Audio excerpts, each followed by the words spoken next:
I got scammed $900 by a scammer on eBay. One day I got held at gunpoint. Being held at gunpoint as a guy that was like selling all the sneakers in the local area back home, I got scared shitless, and I immediately went back into a 9 to 5. Sometimes to get to the next level, you have to kill your baby. Like, what got you here right now is not going to get you to the next level. You're going to have to work hard either way. You're going to have to work hard in a 9 to 5 with a boss you hate, like a manager breathing down your neck, or you could actually suck it up and go the entrepreneurship route or go the content route. It's going to be hard regardless, so you might as well do something hard that you love. Renzo, thank you so much for being part of today's podcast. We call it the Top Producer Mindset. Part of the reason why I reached out to you, first and foremost, I was telling you before we started shooting this video, I found one of your videos where you were talking about, doing outreach, and it was sales. And you literally recorded the entire way in which you were able to get the person to listen to you on a cold call and then move into the next conversation, which would have been probably a discovery call or a closing call. I tested it out, and then it started working. And now it's the standard that we have inside of our business. So from that point forward, I said, I'm going to listen to what he has to say. And I checked you out. At the time, you were still growing on TikTok primarily, is from what I remember. And then the next thing you know, I messaged you on Instagram. You're like 400,000 followers. And you're like, yeah, man, I'm from the same area. So tell me a little bit about, like, one day you were born in the area, like in the Ashburn area, right? Or like you grew up around there. And the next thing you know, you find yourself in a high rise here in Chicago. What happened in between? Gotcha. Well, first off, thanks so much for having me on the podcast. And also number two, it's really cool to see, like, I just put out videos online, not really thinking about like the impact it makes. And it's really cool to see like that's part of like your SOPs or how you do sales calls now is based off my videos. So really, really cool to hear. But in terms of the question, so yeah, obviously it didn't always start out this way. Like I wasn't this guy making 100K a month online, having this dream apartment, living my dream life. Like I grew up as like the basketball player, dude. Like I had no idea what entrepreneurship was. Like I just wanted to make it to the NBA doing what I love, making millions of dollars, just traveling the country, playing basketball. But being a 5'10" Filipino kid, junior year of high school, didn't really work out because I was too short, couldn't dunk, couldn't defend, and my hoop dreams were crushed. So I didn't really knew what I wanted to do with my life. So I saw all my friends going to college. My parents were telling me to go to college. So I was like, okay, fine, let's go to college. And I had good enough grades because I wanted to be a good student athlete. So I made it to the University of Virginia. It's like a top 20 public school. Yep. But only thing was when I actually went to the college, like I still didn't know what I wanted to do with my life. Like everybody had like their degrees and like their ideal job. And I was like, dude, I don't even know if I want to work a job, to be real. And then it wasn't until like my first year, second semester in college, I took a class called intro psychology. Like I didn't need it. It was an elective and I was struggling mad heavy in that class. Yeah. And guess what grade I got in that class? I know, a C, a D, an A? I got a D+. Oh, nice. Okay. When I saw my report card, this was like beach week, a week later with all my friends, like grades came out. I checked my report card. It's like A's, A's, A's, A's, A's on the very bottom, intro psych, D+. And I was like, that's the last straw, right? I never really wanted to work a job in the first place. So after beach week, I was like, my grades are terrible. Like I might as well try to find a way to make money outside the job. So then I started like looking up YouTube videos and I came across a video by Sam Ovens. And I'm sure you know who Sam Ovens is, but if you don't know who Sam Ovens is, he's like the founder of School, Hormozi's biggest investment yet. But at the time, he was like a 9-figure entrepreneur. And he was basically saying in that YouTube video, college is a complete waste of time. You're going to go tens of thousands of dollars in debt. You're not even guaranteed a job. And unless you're going to become a doctor, accountant, lawyer, engineer, college is a complete waste of money. And you're going to go pretty much waste your time, money, etc. So I was like, okay. So then let's find a way to make some money then. So then I came across like, those suggested videos on YouTube. It's like, hey, you should watch this video next. The next video was like how to make money with SMMA. And so I started researching like, what is SMMA? What is this? It basically stood for Social Media Marketing Agency. And from my understanding back in the day, it was like you basically just run Facebook ads to local businesses. Yep. Who was the first SMMA person you came across? His name was Trey Cockrum. Okay. You know who he is. Because Sam Ovens was selling a course for $2,000. my broke ass couldn't afford it, but I was still wondering if it was legit or not. So I looked up Sam Oven's course review, and Trey Cockrum's video was the first one that popped up. And then I started looking at like Trey's videos, and it's like all about back in the day, like how to make money with SMMA. So I was like, okay, let's do it. But only thing was like everybody teaching SMMA back then, from like Trey Cockrum, Iman Gadzi, even Sam Ovens, like all their courses were like $1,000 to $2,000. And just to put this in perspective, back then in 2019, I had $4 in my bank account. There's at one point, I took my girlfriend at the time to a date at Chipotle, and I was like asking my mom for money. I was like, yo, can I have like $20 to go on this date? My mom didn't respond in time, and I had to tell my girlfriend at the time, like, oh, actually, I can't afford this. Like, this is a date, but you're paying. Yeah. And that was one of the most embarrassing moments in my life. I was like, probably felt awful. Like, my girlfriend at the time was like, are you going to get like a job, or like, what are you going to do about it? Right. I'm like, don't worry, I'm going to start a business. It's crazy to look back at that moment now, because now it's like, yeah, like I actually lived the life I wanted. But back then, I was super broke. But anyways, going back to the story, $4 in my bank account. Can't afford any of the SMMA courses.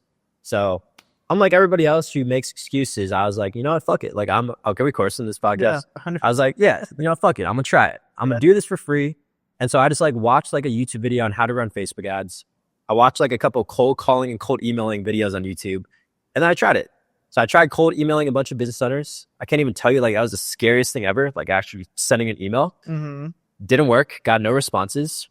And then I did something even scarier. I started like cold calling business owners back in 2019. And this was before I was good. Like, I wish I could show a clip, but my voice back then was very like nasally and very monotone, not the way I express now. And so I would be like holding up the phone, just like shaking, like not wanting to call this dentist. I was like, fuck it, I'm gonna do it anyway. And then I got rejected probably like my first 100, 200 times. But eventually I landed a in-person meeting with the gym. Okay. So I'm like, okay, we're making great progress. 200. Yeah. Exactly. I was like, this is easy. All right. 200 times.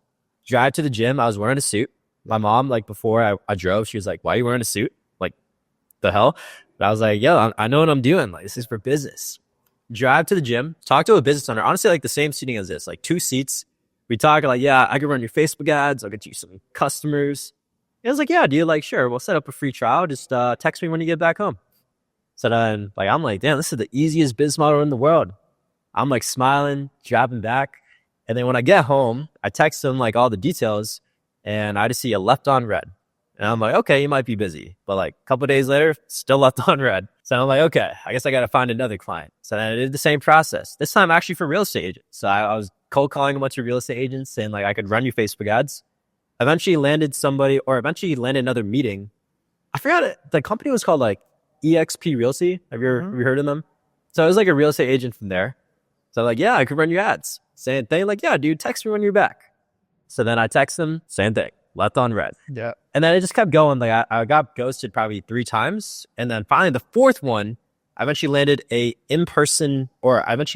free trial client. I think this was a restaurant owner back in the day. And then I kept going and I landed 2 more free trial clients for a make money finance guy and a lawyer. But long story short, I didn't know what I was doing. I like saw like a couple YouTube videos on how to run ads, and I didn't get my clients any results. They got mad at me, they yelled at me, and they're like, "You're wasting our time," and they just cut me. And I didn't make any money because obviously I didn't make them any money through ads. So that was my first attempt at entrepreneurship. Total fail. This is 2019. Yeah, this was back in 2019. Okay, still pre-COVID. So yeah, we're gonna get to that in a second. So I have to go back to college because by that point, end of summer, this is like August 2019, still had nothing to show for. And so I couldn't drop out of college. So I was like, all right, time to go back to college. But I didn't want to give up. So I started listening to this guy named Gary Vee. He was talking all about like, yeah, you can make money just like going to garage sales and flipping stuff on eBay. So I tried it. And let's say long story short, I got scammed $900 by a scammer on eBay. Like I borrowed $1,000 from my mom, and I lost $900 from it because I was super gullible. I didn't know what the hell I was doing. And I got taken advantage of for being a new eBay seller. So yeah, I lost $900. And so this time I'm like, okay, I'm done being an entrepreneur because every time I tried, it's been a fail. I wasted my time. I wasted money. And I feel like everybody is trying to take advantage of me. Like, this is not going to work. Like you make this commitment to actually figure it out, and like you pent up the courage to get through whatever, but it's like it just keeps Yeah, punching in the like I face just at keep that getting point. punched in the face. Or that's when I learned like the world is very cruel. Like Mhm. they're like, it's not all sunshine and rainbows like in basketball or like in school where they kind of just like sugarcoat you like, yeah, you're going to do well. Like you're going to learn really early on in entrepreneurship, like if this is meant for you or not. You're going to learn early on like if entrepreneurship is meant for you because there's no sugarcoating. Like the market and reality will tell you based on how much money you're making. Mhm. So yeah, I give up. Not gonna lie. So then I was like, okay, I'm done. Little side story, but a couple months later, landed a Microsoft internship because I was starting to grind school, starting to grind like internships because I was like done with entrepreneurship. And so I was gonna live a normal like 9 to 5 life, like working at Microsoft. And then fast forward to like April, March 2020, something called COVID happened. Yeah. So all my college classes were all online. And so I had all this free time. And my Microsoft internship wasn't until June. So I had like 2 to 3 months where I was just like chilling all day because like classes were easy. Everything's online. I'm just back at home. And so I just thought to myself, like 60, 70 years from now, what do I want to tell my great grandkids what I did during the great coronavirus? Like, do I want to tell them I was scrolling on TikTok and Instagram all day, just chilling? Or do I want to tell them I built a 6 to 7 figure business? So I just knew in my heart, like I had to go for entrepreneurship just one last time, just to see if I could really do it right this time. And so this time I did things the right way. So this time I invested in a mentor, like literally zelled him $5,000. This was back when Microsoft was giving like signing bonuses. So I had $5,000 and I invested all $5,000 into a mentor to make this work. Cause I was like, you know what, worst case, I'll get a paycheck from Microsoft later on. So it'll be fine. So I invested all my money and then literally That's a pretty ballsy thing to do, by the way. yeah. A lot of people want to get into entrepreneurship and they want to get into business ownership, and then you put a check in front of them and they ghost you. They go quiet, right? So somebody put a $5,000 ticket in front of you, and you took all 5,000 and you said, "Let's see it. One more try." That's cool, man. Exactly. So I knew back in the day. I remember when I started in 2019, I tried things the free way, didn't work. I tried things the free way with eBay, didn't work. So I was like, okay, if I'm gonna do this one last time, I got to do things the right way. And so I remember like Sam Ovens, Trey Cochran, Iman Gadzhi, they all have like these $1,000, $2,000 courses. So I was like, clearly like you had to like pay to win here. So this time I did it right. So I invested in a mentor, and then literally like my mentor, or that mentor back in the day taught me everything about how to actually run a real agency, from like actually trying to get clients through Instagram instead of cold emailing or cold calling so they actually get to know you, and not just building some shitty personal page or some business page with a logo, but building like a real personal brand page where like you show your face, you have high quality pictures, but it's still talking about business. And so like I literally just made an Instagram account, posted 9 pictures, had like a couple hundred followers. And then guess what? 3 days later, after like sending a bunch of messages to business owners, I landed my first $2,000 client within 3 days. I made 10K a month my first month. Fast forward like 3 years later, back in 2022, it's got all the way to 100K a month. And then 2022, moved here to my dream apartment in Chicago, and then built a whole new life in Chicago. Like I have my dream social circle. I connected with a bunch of different influencers / entrepreneurs. And then fast forward this year, or not this year, I guess last year, back in July, started a software company because eventually I built up an audience on Instagram, TikTok, and YouTube. Just me doing sales calls from a marketing agency. And that's actually how you found out about me. Yeah. So this was back in, actually, I got my time mixed up. So back in 2023, so I took a sales call in front of one of my friends, and he was like, dude, you're really good. Like, you should like post this on TikTok. Yeah. So I was like, okay, why not? Yeah. And then that same video, first video, has over 400,000 views to this day. And that like really blew me up. And I was like, okay, if it worked the first time, I'll just keep posting and posting and posting because I'm already taking all these calls. So I just started posting a sales call every day. My audience blew up. And then eventually I built up a whole audience of people that want to start an agency. And so I didn't have anything to like monetize that for the longest time. And then around this time, or around last year in July, started a software company to help other people start their agency. And then eventually scaled that company up to 100K a month as well. So now that's kind of my main focus, is scaling up that software company and being able to, I don't know, 5-10 years down the line, sell it for a multiple 7-8 figure exit. And then by that point, I'll be around Hermosi status to be able to talk about general business content. And who knows, maybe get into private equity. But yeah, that's like the full story. Just rags to riches. Eventually made it, built an audience, trying to get the software company running. And yeah, that's really it now. I love it. So one of the things that I want to let you know before it escapes my mind, I got my start online selling on eBay. So I started selling sneakers. I've been a huge sneakerhead my whole life, and so I would just post them on eBay. I got scammed a couple of times. So I totally feel your pain. And you know what's funny is I think eBay showed me that I could make money online. Shopify validated it for me, and then one day I got held at gunpoint. Really? Being held at gunpoint as a guy that was like selling all the sneakers in the local area back home. I got scared shitless, and I immediately went back into a 9-to-5. Yeah. I said, nope, I'm not doing this. It's not worth it. I'm gonna go back into a 9-to-5. And a lot of the same feelings kept percolating, which is I don't want to be in this rat race forever, especially when you go into a job and you see yourself trying to solve bigger problems than what the job itself solves. So I commend you for not giving up. I think it's so easy for you to just give in and say, no, it didn't work out once, twice, or 3 times. I even remember my stepdad once said, yeah, you give your little entrepreneur run. Exactly that. You gave it a run. It didn't work out. Now you have a job. And I just use that as a cookie of, I'm going to show you, what it's worth and how it's done. Now, again, I found you through that exact video. I'm pretty sure it's that exact video where you're just making a sales call. I told you I implemented it.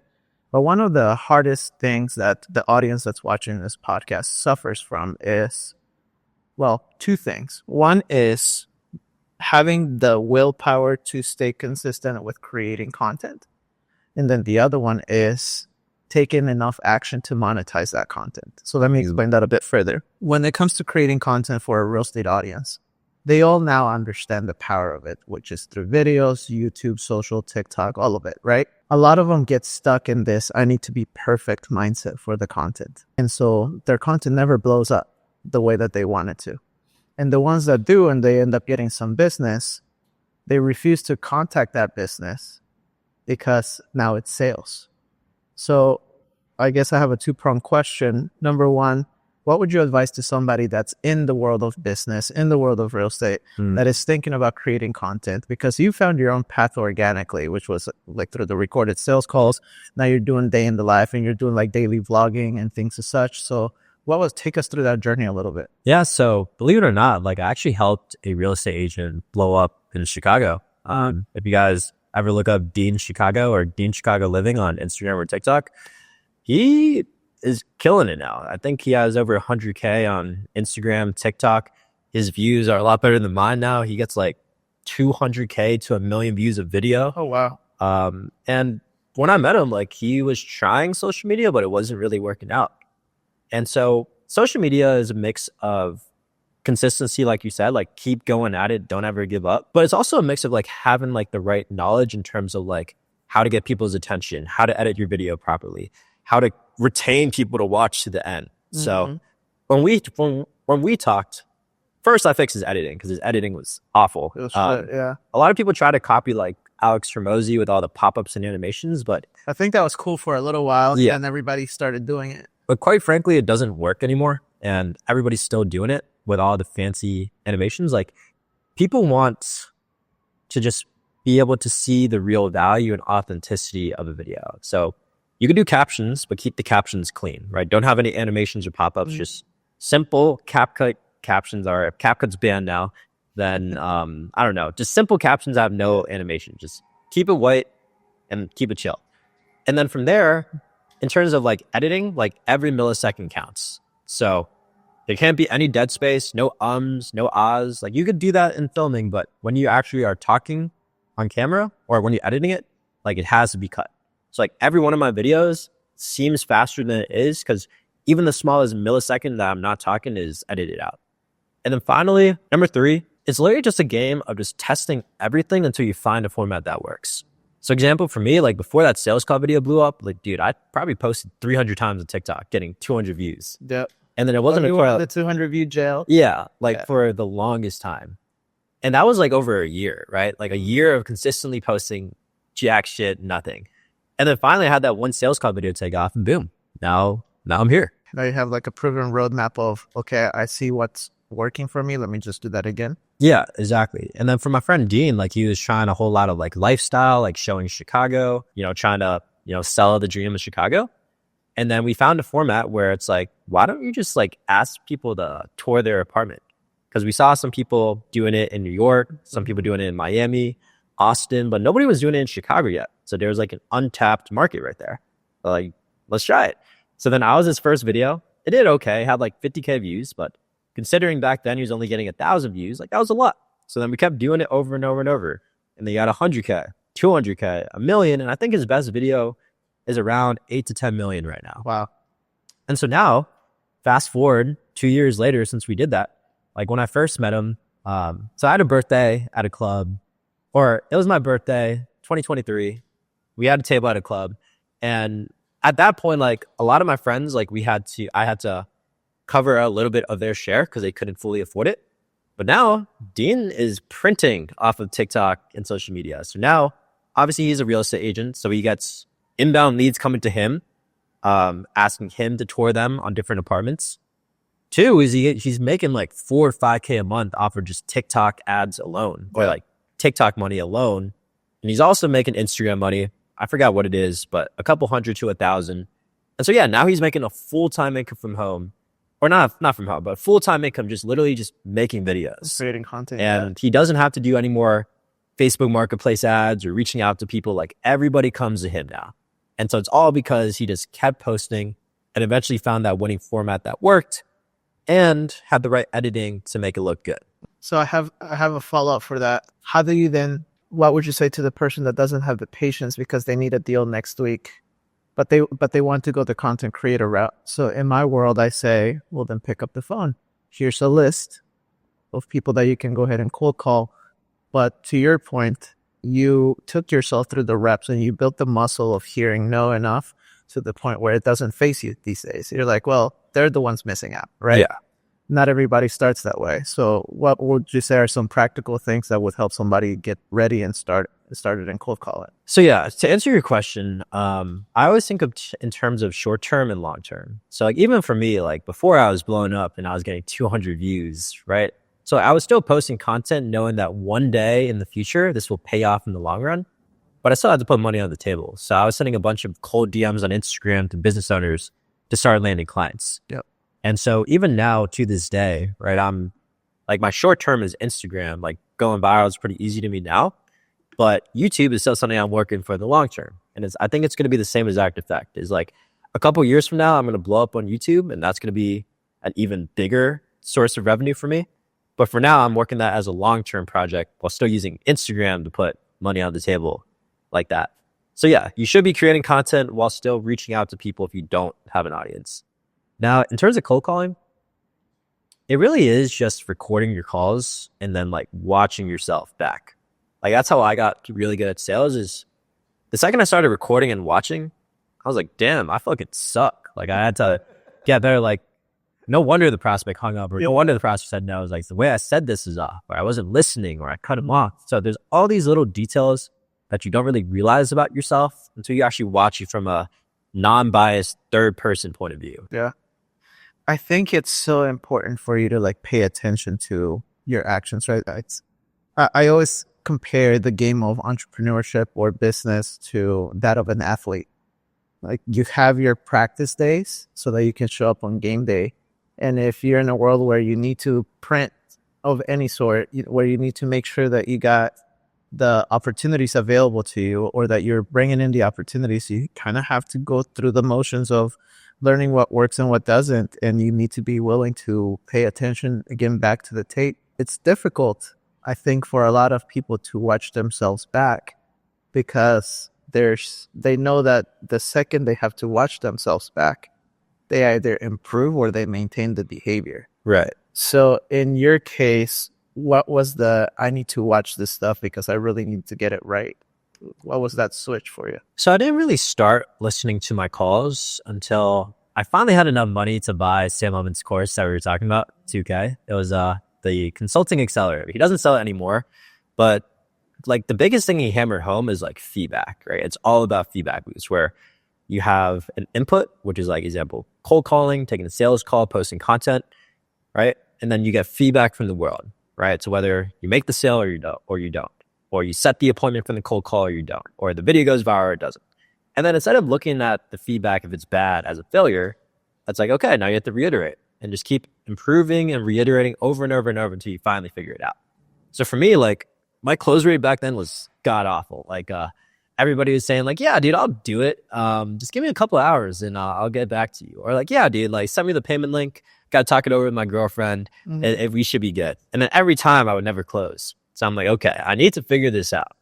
And then when I went through Sam Evans' course and he was like, actually listen to the recordings, then it just opened my eyes like, wow, I have a lot to improve. Self-awareness wise, I say like a lot. I say, my tonality's off. Maybe I end the question on an up note like this instead of like being more direct. I think it was more that I had to have someone tell it to me and not close enough deals to realize, okay, I need to lower my ego and actually get better at this. 100%. When you did that, what was the biggest aha that you saw in terms of people were giving you objections, it sounds like? And prior to listening to your own tapes, were you trying to overcome those objections or were you being a lot more like easygoing? It's like, yeah, get back to me, no problem. I think I was a lot more gullible. So I believe in sales. One person gets closed. It's either the prospect gets closed to buy whatever you have, or you get closed at whatever excuse that they sold you on. That's wonderfully said, man. Yeah. So now, like my mindset on a call is you're either paying me in full, payment plan, deposit, refundable deposit, or even just a contract, right? One of those five, if I don't get one of those five commitments, then I always judge people on their actions and not their words. So if they're going to tell me they're going to do it later, but I don't see it in their actions, then I don't believe it. So I'm closing on that same call with one of those five options. And so somebody says that to you, yeah, let me think about it. I saw one of your videos where you approached somebody and you said that like, I don't want to mess up my own quality of clientele and score by letting you build this bad habit of pushing something off until later. Yeah. When did you get ballsy to say shit like that? Because I watch it and like I do it now myself. And like, I mean, tell you the truth, like it gives me chills because it's like there's a thrill behind that of like, I'm going to poke a little bit to see exactly kind of like what you give back. When did that become clear for you? Like, oh no, I need to really call people out on this shit because otherwise it does affect what you're doing. Exactly. The best way to handle objections for me, like a lot of people say like, did I memorize my scripts or how did I come up with those? You literally have to embody and believe all the objection handles you say. So example, like that in that case, like I really do believe how you do anything is how you do everything, right? So if I ever had to make a decision, I'm gonna make it right then and there, right? If something is uncomfortable, I'm gonna do it ASAP because I know if I push it off toward later, then that's how I'm gonna be for the other aspects of my life. And it's not just like, think about it, right? Let's say someone's too busy, right? I firmly believe like the best time to do something is when you're busy. Because if life gets easier, life will be a breeze. But if you saw something when life is easy, then the second life gets hard again, it's not gonna be maintainable, right? So now like when someone tells me they're busy, like I firmly believe that, so I have no problem saying it. Same thing with like it's too expensive. Like you're really only going to take shit seriously when you invest a whole lot of money and it's scary to you. So I think for me, I live by my actions. Like every objection handle I say, I firmly do and believe myself. And so it kind of just naturally spits out of me. Like when someone tells me an objection, it's just more me empowering my beliefs of the right buyer and like what a real entrepreneur or business owner should do. And it just transfers that belief into their belief, and then that's when they buy. So sales and closing is just a transference of belief, and whoever has the bigger belief in the moment. It's like a transfer. I'd say, yeah, belief, or my better word for that is frame. Like, I have my frame of like, this product or service is what you need. Like, that you're going to be totally lost or you're costing yourself without this. And then the prospect's frame is like, I don't know if this is right for me. Maybe it is. I don't have time. It's like your frame has to be stronger than theirs. And then the second you lose frame is the second you lose sale. So in that regard, right? Because a lot of the people that will listen to this, they're like real estate agents. They go into that frame kind of a process too when they're in front of somebody that's looking to buy a house or sell a house. How do you prepare your frame so that no matter what they have to say to you, it's like you know what you're walking away with? Yeah. So there's two big frames I always have in a call. Is this applies more for like an inbound call or at least someone that schedules an appointment. But one is like there's a reason they're still on the phone with you, right? Nobody takes the time out of their day to hop on a call with somebody unless there's like a serious problem or a serious pain point or a serious goal that they're looking to get, no matter what. Mm-hmm. Because nobody's going to waste their time. So that's one. And then two, I always had the frame. Okay, so this is for my industry, right? But I always had the frame, like, regardless if I close the sale or not, like, I'm going to have two clients waiting for me at the end of this call about to pay me $10,000 a month profit. Like, that's like the abundance frame you want. So instead of being like very like pushy and salesy, like you need this, it's more like, listen, like, I don't need this. I would love for you to hop on, but like, I'm good with or without you. And that indifference makes people want to buy too. Was that always the case for you? Sometimes you got to fake it till you make it. So like, even when I didn't have that many clients, that's still how I acted. Like, hey, like I got a bunch of clients waiting for me. So like, if you don't want to do this, that's fine. But just know, like, if you're to come back later, I probably won't have a spot for you. So like that indifference gets people to come to you instead of you trying to chase the prospect over and over. You know, one of the things, you know, Daniel G? Yeah, I heard about him. He's like a sales coach. One of the things that he mentioned to me when we were shooting one of these, he said, I have my own bubble. People have their own bubble. My bubble, everything is abundant. Everything is growing. The market is good. My market is good. Wherever I travel, there's a lot of abundance. Wherever I visit, there's a lot of abundance. And then there are people that jump on the phone where they don't want to get outside of their bubble where everything is slack. And it goes right along with what you just said in terms of the frame of mind of, well, you know what you're giving to them is valuable and the information that you're going to provide is very valuable. The only person that's missing out in that process is the person who doesn't take action. I do wholeheartedly believe that investing in yourself as a business owner or entrepreneur is the single greatest thing that you could do. You just spent close to $56K on coaching with Dan Martell. Mm-hmm. And that was the biggest check I ever wrote for coaching. And it scared me. And I was in that same frame of mind of, well, this is payroll for somebody. Should I not do it? Do I back off? I thought about canceling right away. And then I said to myself, if I do this, I'm making this commitment. And if I'm making this commitment, I better change the behavior. How does that work for you? And how do you continue to like invest in yourself? I know that you do a lot of stuff with your health, but in other areas too. I mean, you started with taking $5,000 to Sam Altman's, but you didn't have $5,000. What does it look like for you now that you're at 100K a month? Yeah. So every course out there, I've probably taken like one way or another. So I honestly believe that's the reason why I'm able to get to the point where I'm at now. I'm like not young compared to like the TikTokers who are like 18, 20, making millions of dollars, but I'm still 24 making this type of money, 100K a month online. And I firmly believe like the only reason why I'm here is because I was able to invest money to be able to know what to do. Like Alex Hormozi says it all the time. The only reason why you're not where you want to be is you have this ignorance debt. It's just like you literally just don't know how to get there. And the only way to pay off that ignorance debt is like investing in skills, knowledge, and mentorship. So like for me, like anytime I could trade more or anytime I could trade money for more time back, then I'm going to take it. So every time I feel like I know everything is like the second I stagnate, right? There's a couple periods in my entrepreneurship career like, oh, I already know all of this. Like I don't have to keep growing. And then every time that I keep plateauing in the same type of month, I'm like, okay, I got to keep growing and keep getting better. So I think I've always been rewarded. Like every time I invested in a different course, mastermind, coaching program, I've always made my money back. And I think it's not a guaranteed thing to do in terms of making your money back, but I always had the mindset like I'm going to be the top fucking success story in this mastermind, coaching program, whatever it is. And it always ends up being true. That's so good. So you go in and you're like predetermining what you want to get out of these things. How do you guarantee success to the people that come and join things like your courses and your programs? Because that was, again, like I think one of the big things is now you're going through the transfers of belief, transference of frame. But now I'm inside of your programs.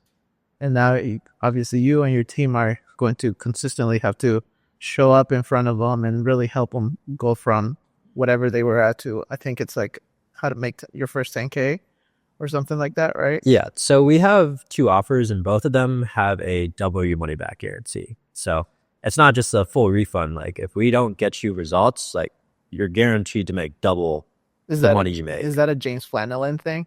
Yeah. Jason Flanagan first taught it like way back in the day. And it's been passed down to like a couple of like my other mentors. But yeah, like one of my other mentors always said, like, you have to choose your hard, right? You're either gonna have a really hard time selling and marketing with a terrible offer, or you could have a really great offer, like make it super easy to market and sell. It's just gonna be harder to actually fulfill. And so what he said was like, I would take the trade of having a great offer and making it harder to fulfill than to have a hard time marketing and selling. And so that's the route that we went, is like, if you have an offer that's really fucking good, that's really hard to say no, then the marketing kind of, you still have the market, don't get me wrong, you still need attention, but the process to convert a colder audience to a high paying customer client becomes way easier. We put the money where our mouth is with the double your money back. What I will say to protect yourself is, okay, actually, before I get into that, I think where people go wrong and why some people can't make a guarantee like that is like, they literally haven't done the work themselves. So like, I've been making 100K a month online since I was 22. I'm 24 now. So like, I've been through the trenches, like understanding like, how does it actually work to make money online, running an agency, typing messages, getting clients through Instagram. Like I've done it for the past 5 years now, since 2019. Or I guess if you're talking my first dollar online, since 2020. Yeah. So like 4 years. And so like, I know like literally every nook and cranny, every detail on how it works. And so that's one, is actually doing it. And then 2 is like, when you're making your program or getting the right people, like you literally have to put every detail in there and make it relevant. So you can't tell people a bunch of like mindset and theory. Like you literally have to tell them step by step exactly what to do. Like copy and paste this shit and it'll work. And so that's number 2. And then number 3 is like actually having the right community and right people in there. So example, like for my coaching program, like we have a live call every day, right? Monday through Friday. No questions, or Monday through Friday, like anytime you need any help, you have to hop on live and get your questions answered. And then in our community, like we have people killing it every single day. To this day. Yeah. Like every day. Man. Like I firmly believe like if you don't have the right support, like you're not going to succeed. Like you literally have to get handheld to be able to win. And that's how I was able to win back early on, was like anytime I had any questions, I always had either friends, mentors, or coaches always help me out. And then boom, I would like every time I had a roadblock, answer is done. So I always wanted that for myself back in the day. And now I provide that to people that want to start an agency with my software company. That's really cool. So everybody can hear it. What's the name of your software company? It's called Drop Service. So if you look up dropservice.io, you can see like all the details of how it works. To give you a quick TLDR, or like a quick elevator pitch, basically, it's just a business in a box. So to start an agency, you really need 3 things. You need a service to provide to business owners. You need to be able to find business owners to message. And then you need to know exactly what to say to sell them, to sell your services. So 1 is we get all our best vetted service providers who runs ads, content creation, editing, all of that. And then you get to use our in-house team you get to use our in-house team in the same platform in the software. So let's say you wanted to outsource ads, content creation, web design, funnel building, whatever it is, just with a couple clicks of a button, you could outsource those services using my software to my team. And then number 2 is like our software actually gives you the leads to message. So we literally automatically in our software have the best leads to message that are untapped and people aren't messaging yet. And then we give you the leads to message. And then finally, number 3 with the software, we give you like the exact scripts and the resources to be able to type messages to business owners and land them as clients, and then just outsource services. So that's like the basic offer that we sell. Currently to this date, it's a $1 trial for 1 week to test it out. Once you get good results, you could try it. You could keep doing it for $29 a month. All right. So that's that doesn't have the W money back guarantee, but that does have a $1 trial. So it's literally $1. You could try it. If it works, great. Doesn't, like it's literally $1. I started doing a $1 trial on my end for the retargeting and the CRM component of things. And I ran it for 21 days. So in the 21 days, what we do is we hop on a call with them like 6 times on average. Yeah. By the time they're done on week 3, and we have said, did you implement all of this? And they say yes. And we say, are you going anywhere? I'm like, no, man, I'm stuck with you for the next year because they've already implemented everything that they were avoiding otherwise. So what's really intriguing about this, as you were talking there, most businesses need that. most business, not just like the agency, but they need to have a pretty good offer. They need to find a place where they're going to generate the leads and somebody to sell it to. Exactly. Right? It's very simple. What do you think helped you understand business from such a simple standpoint? And again, at 24. Yeah, so I actually joined a mastermind from this guy named Taki Moore. He like coaches people to 7, 8 figures online. And he taught it pretty simply. Like the only thing you really need to do to scale is you need to be able to attract leads, convert those leads, and then deliver with scale.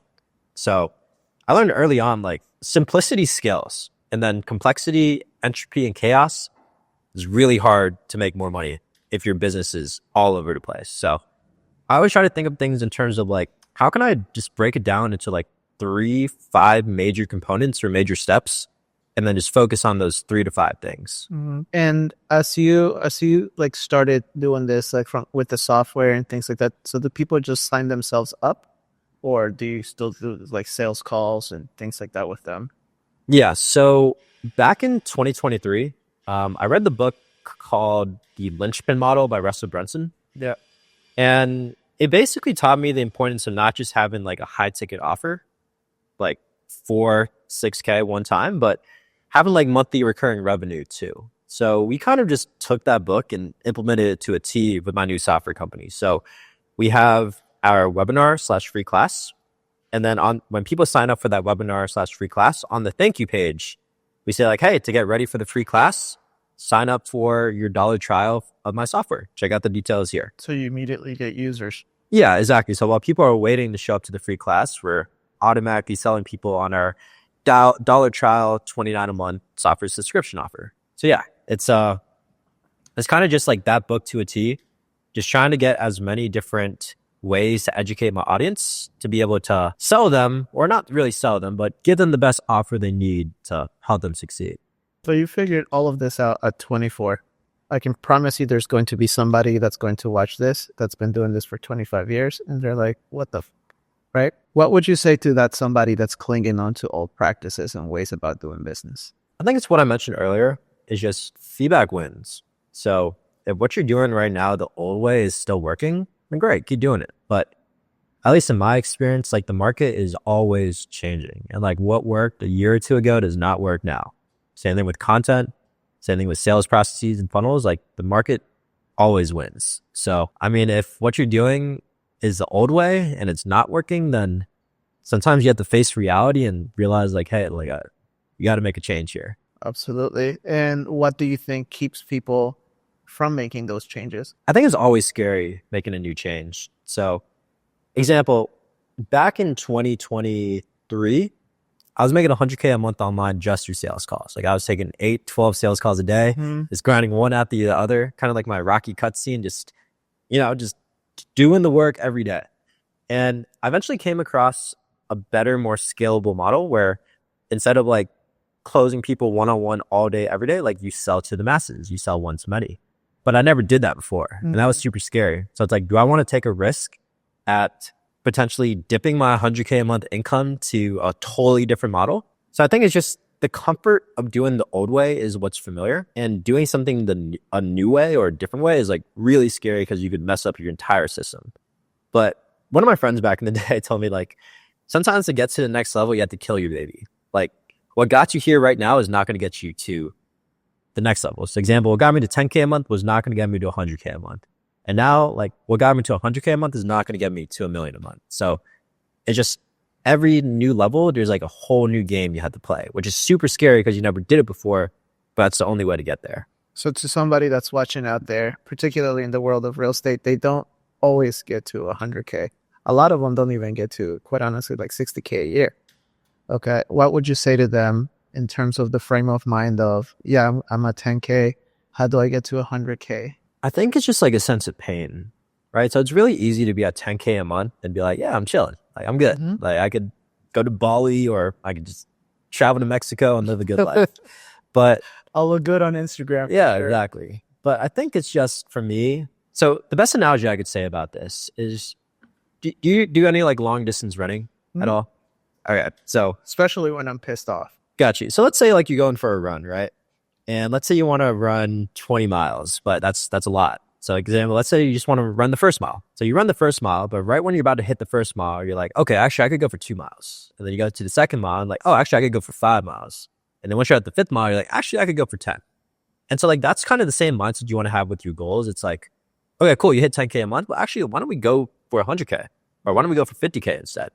So just like right when you're about to reach your goal, then move that finish line farther up. So you never actually reach the goal, but you're always striving for more. So as an entrepreneur that's making 100K a month, what are the emotions that are tied to like being at 100K? Honestly, nothing, dude. Like, it's kind of, like I said, just like a sense of pain. Like, I want to be at $1 million a month. So like, I don't think 100K a month is shit, to be honest with you. I want to get to the point where I'm a category king. So example, like Cole Gordon is like the category king of like sales, or maybe Jeremy Miner too. Or let's say Iman Gadzhi is like the category king of SMMA. Who else? Sam Ovens is the category king of courses in general or coaching. So I eventually want to get to that point where whatever category I'm in, like I'm the top guy. And so that's a long way to go. And that's not even, and 100K a month compared to that is just like baby numbers. Yes. So I think for me, I always just try to put myself in a sense of pain. Like whatever I have right now isn't good enough. And there's always more out there. And so a lot of people don't like that frame. Like they want to be comfortable or they want to, I guess, be fulfilled with their life, but it's still fulfilling. It's just, instead of like getting your sense of fulfillment and joy out of your goal and your current situation, like the sense of purpose actually comes from the journey getting there. So like for me, I don't think 100K a month shit. Like I want to get to $1 million a month, but I'm not going to wait till I'm at $1 million a month to be happy. I'm going to enjoy the process and the journey of me working toward $1 million a month. And that journey and process is what actually makes me fulfilled and gives me joy. I love how you posted that. I think so many times we get caught up most definitely in that journey too. And we think about it from my goal is over there.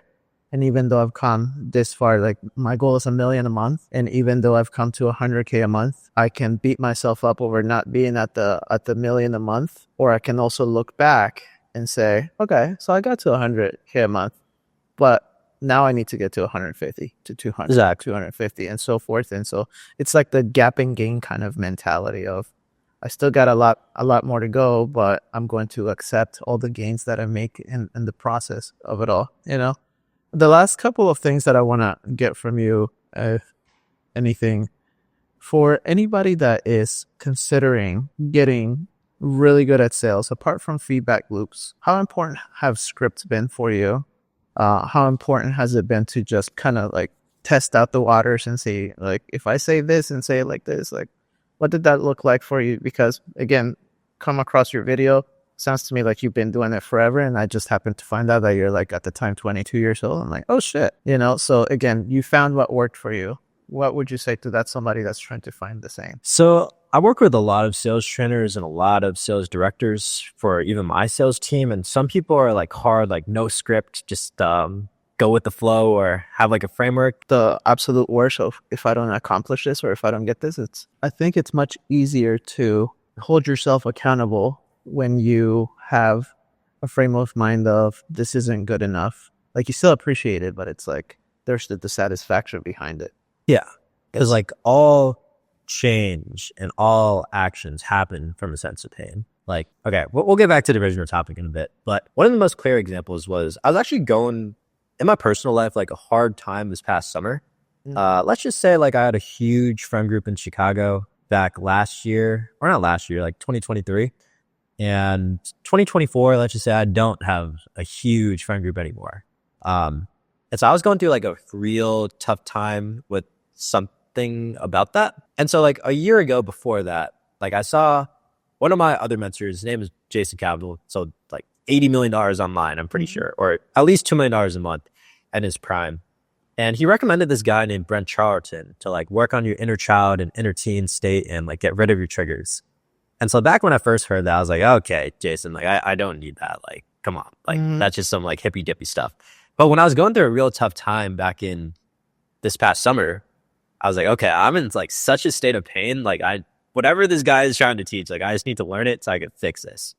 And so then, yeah, like I actually got the program. To put this in perspective, Brent Charlton now only coaches people live, and it costs 6 figures to even get coached by him. Wow. But last summer he had a course for $1,000. So I was like, okay, fuck it. I'm gonna just do it. Take my credit card. And yeah, that course literally changed my entire reality in terms of, that course literally changed my entire reality of how I see emotions, triggers, and just be more self-aware of like, how can I fix the problems like in my own internal head? And that would have never happened if I wasn't in a state of pain to do that. So I see like the whole sense of pain from the summer as an amazing thing, because without that pain, I would have never been more self-aware of how like my inner child, inner teen, and my triggers all work. What is it about pain that you've learned to almost manipulate to your advantage? Because so a lot of what we hear out in the internet is positive emotions, affirmations, manifestation, like all the good stuff, which I'm sure like you probably meditate, you cold plunge and all those things, but you've internalized pain in a very productive way. So tell us a little bit about that. So it's a weird balance. So it's kind of contradictory, but I believe in like non-binary thinking, where it's not like pain or positivity. It's actually both, which some people cannot conceptualize doing both. But example for me, like I put myself in a state of pain with my current situation, and I want to get out of it and get to my goal. But I know to get to my goal, in terms of like my own self-beliefs, like they had to be positive, right? Like, so I actually have my own affirmations that I listen to every morning, like training in my brain how to think. So an example would be like, I'm free of the fear of failure. Like I know every failure is just one step closer to getting to my goal. Like I train myself to think that way in a positive way. But in terms of my actual current situation, I put myself in a state of pain. So it's like, it's just not being satisfied with where you're at. I think that's what I'm trying to say.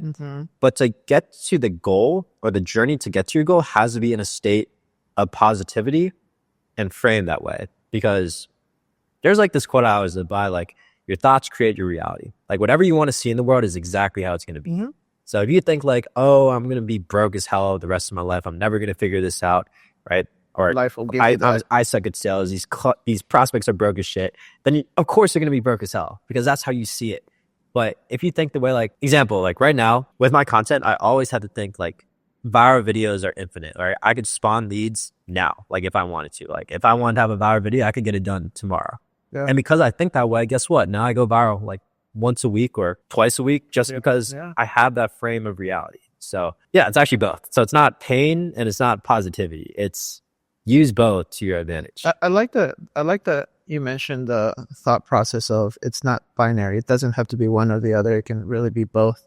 And that's my big takeaway out of this conversation, because sometimes you just get so caught up in, like, as a business owner, it's like doing like all of these things, and it's like, and I'm staying positive. But to your point, there's also the satisfaction that you can allow that to become a very like driving motive and things as such. So what's next for you? Yeah. So right now, at 100K a month, definitely nowhere near where I want to be. But eventually, like my next couple goals is $1 million a month. Once I get to $1 million a month, eventually be able to take myself out of the business and make the company more sellable. Sell the company for like a multiple 8-figure exit. And then after that, it'll probably be more like private equity. Kind of like what Alex Hormozi and a bunch of other private equity people do, is just, buy into other people's businesses. Either just the investments help build it up, or like you actually use your knowledge to build up other companies and then sell those companies for even more. So this is just like a drop in the puddle, or a drop in a huge ocean of what's next for me. So yeah, a lot of things I want to do. And like I said, like I'm in no rush to do any of those things. Like $1 million a month could be next year. It could be 10 years from now. It could be fucking 30 years from now. I don't know. But I'm in no rush to actually do it. I just know that if I'm in the right direction and I don't ever give up and I just keep working and getting better every day, like I know eventually I'm gonna get there no matter what. You know what you figured out? You figured out that you're in the game all the time. Yeah. And I respect that so much, bro. Like, I respect that so much, because when I started the business and things as such, we saw this, and then the market changed, like economically it changed, and we saw this. And then we started doing this, and you just keep going, right? But if you don't stop, it just keeps going in one direction. And I think it's so important to have that long-term thinking of whether it's a year from now or 10 years from now, I know I'm going to get there as long as I'm going in that direction. Far too often people focus on I'm not getting the immediate reward, so I'm just going to quit and get myself back into a comfortable hamster wheel where I can at the very least have something to blame. Do you see that happen a lot with the people that you talk to? Yeah, I think it's like common as a human being to think like, damn, this is not working. I'm give up. But I learned really early on, like this is even before that whole entrepreneurship story. Like in 2018, I quit basketball because I just wasn't good enough. And so I was like, okay, I quit basketball. I might as well get ripped and, get into fitness. So Yeah.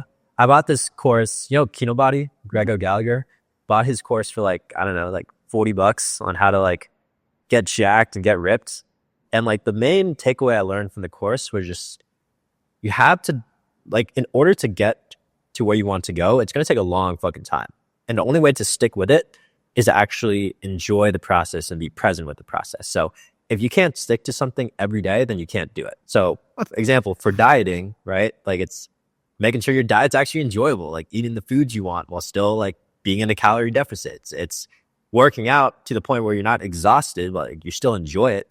And so you could stick with it for the long term. Absolutely. And so like I took that same exact principle to business. Like anything I can't do every day that's not maintainable, I'm not going to do it, because I know like anything worthwhile takes a long time. And the only way to stick with it is to actually love what you do. So example, like I'm posting on YouTube every day. At the time of this recording or in the future, I don't know if I'll continue doing that, but at least for now, like a lot of people ask me like, dude, how do you post on YouTube every day? That's like insane amount of consistency and work ethic. But I enjoy it and like I love doing it. And because like I enjoy the process, like I could do this for like 10 years if I wanted to, because it's maintainable for me. Yeah. Sidebar, are you editing those videos yourself? Oh, no. That's the other thing is like I have a team for like editing, thumbnails, all of that. And that's the other thing. It's like if you don't enjoy certain parts of the process, to make it maintainable and sustainable, outsource it or delegate it. You're talking about Dan Martell, read the book, buy back your time. Like anything you don't 100% enjoy doing, or anything you 100% don't enjoy doing, or you're just not good at, you could always give the work to somebody else. So, and I actually learned that from like a really early age, not early age, but in entrepreneurship, before I even started making real money. I read the book Cash Flow Quadrants by Robert Kiyosaki. Yeah, guy who wrote Rich Dad Poor Dad. But in that book, he basically said like you don't want to be, even if you're an entrepreneur, you don't want to be self-employed, right? And working 8 to 12 hours a day, because that's basically just another job. Yeah. If anything, you're getting paid less and you're working more hours and more stress. What you actually want to do is you want to build a business that eventually works without you, where like it's literally just an asset making money for you. Self-managing company for sure. So like when I was starting to make money online, I didn't want to send the DMs myself, like messaging business owners. So I actually had my broke friends from college, like sending DMs for me on 10% commission. Nice. And I was making money that way. So I learned really early on, like anything I don't want to do and is outsourceable or I can delegate somewhere else or automate it, like I'm going to just fucking automate or delegate it instead. And what you realize is that 90% of the profit is much better than 100% of exactly. the work. Yeah. Because I value my time a lot. So if there's anything I know someone else could do for me, like I'm going to do that. That's amazing. Okay. So if you see me on social media now, like my YouTube vlogs or my Instagram day in the lives, there's a reason I don't work a lot. And it's not because there's not a lot of work to do. It's just that I have an amazing team and amazing systems and automations to be able to do most of the heavy lifting for me now. Mm-hmm. What would you say is the single greatest like unique value that you are focused on right now, apart from creating content? So I've been listening to a lot of Hormozy lately. Okay. And the one thing he says that trumps everything is brand, right? Like what do people associate you with, or what do people associate you with? So that means having a really good product, and that means having really good content on social media. So those are the only two things I'm focusing on right now, is continuing to make my software as good as it possibly could be, so that eventually it sells itself through word of mouth. And in the meantime, while that's still happening, like trying to get my brand on Instagram and YouTube to be the best it could be too. So that means going viral on Instagram, eventually trying to crack the code on YouTube. My TikTok out of nowhere is blowing up again. So it just, making viral videos that, is aligned with my brand and having a really good product. I want to stop right there for a second and just kind of wrap this into this thought process. You built the systems, you built the services, you found the people that were going to take advantage of those services, you iterate it, and then you got better. And in that process, your content also got better, right? So now you're in a place where the business can almost run itself. And now you are focused on brand. It's not the other way around where it's like focus so much on brand and then build your systems up. Oh, no, Right? no. It's the reverse. Yeah. I'm actually reading the book right now, Systems Thinking. And so basically everything I think about business, there's always an input, a process, and an output. And then you just keep rinsing and repeating the system. So like for me now that the process is so dialed in, like I have a team, automation systems, like the only thing left is like I could continue trying to optimize the process and trying to make it convert better, or I could just 10x the input and get so much more in the output. So I think how it works is like you got to build the system first or the process. And then once that's actually dialed in or like good enough, then stop focusing on the process and start trying to drive as much into the system as possible. So for me, all the traffic. that's like literally, I call it traffic maxing. Like how many leads can I get into the system like every week? And that's like the biggest thing that I try to work on every week. I love that you said that, man. That's like a nice bow on everything, because when we started by selling, let's make your personal brand blow up and look good. And then once we did that, they would get leads and they wouldn't have systems on the back end to support us. Everything would go to shit. Yeah. So now let's build your systems first. And then once that's in place, then let's go ahead and focus on brand. So thank you for affirming that that's exactly how it works, especially if you guys are trying to get to like 100K months and beyond. Any last thoughts? Any last things that if somebody were to just watch this last couple of seconds of this episode that would embody like what Renzo's all about and what his mission is and where he's going to next? Yeah. I'll probably say, I don't know if you guys probably picked up on this, but like everything is hard, right? Like I failed at entrepreneurship twice. Eventually I got to 10K a month and 100K a month now, and scaling to $1 million a month is really fucking hard. But what my motto, it's like, it's going to be hard regardless. Like you know the Ball brothers, like Lonzo Ball, LaMelo Ball, LeVar Ball. LeVar Ball actually had a fire quote. He was like, you're going to have to work hard, right? You're either going to work hard now, right? Trying to get to the NBA, or you're going to have to work a shitty 9-to-5 job later if you don't work hard. And so I take that same mindset now. It's like, you're going to have to work hard either way. You're going to have to work hard in a 9-to-5 with a boss you hate, like a manager breathing down your neck, or you could actually suck it up and go the entrepreneurship route or go the content route. It's going to be hard regardless. So you might as well do something hard that you love. And so for me, like grinding on content, grinding on my product, getting to $1 million a month, like that's what I love to do. And yeah, it's going to be hard as shit, but I know I would rather choose that hard than any other hard out there in life. I love it. Thank you so much for doing this podcast. If you guys haven't already checked out Renzo Guevarra, what's your at? Yeah, it's at Renzo_Guevarra. Instagram, TikTok, and YouTube, all the same. I love his content. It's because of your content that we're here. So check him out. Thank you for doing this, man.